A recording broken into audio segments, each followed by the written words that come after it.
Magandang araw mga kabaro. At ito, nandito tayo ngayon sa cargo control room. Share natin ang ating kaalaman tungkol sa jockey pump.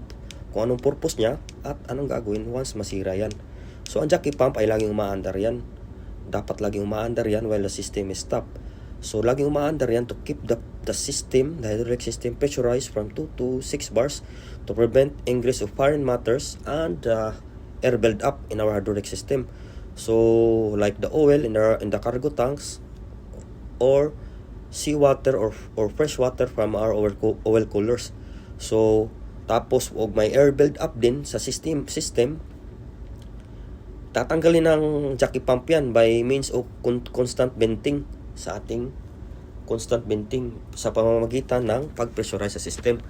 So kailangan laging umaandar yan guys, kasi delikado, napakamahal ng pesa ng pramo, kaya alagaan natin. So paano naman pag masira?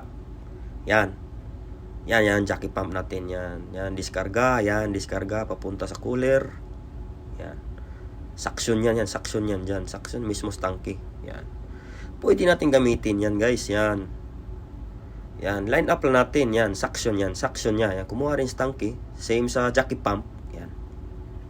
Yan diskarga, yan saksak natin, i-line up natin yan, saksak natin yung hose dyan, tapos paandar rin natin yan. Diskarga niya same pa rin sa jockey pump, dyan lang banda sa cooler natin sa return side. Yan, so sa unang Diyos, di pa naman ako nakasubok na masiraan yan. So pinag-aralan natin anong gagawin once masiraan tayo, dahil delikado pag walang system pressure habang nakapara. Delikado siya, pasukan ng foreign matters ang hydraulic system natin. So maraming sisirain. So yan mga kabaro, share lang to. Kung may mga dagdag kaalaman pa kayo, may mali man, pakikorek lang ako. So maraming salamat sa panood. Maraming salamat. Sana may natutunan kayo konti. At saka dagdag kaalaman lang. Kung meron man, dagdagan nyo na lang. Salamat!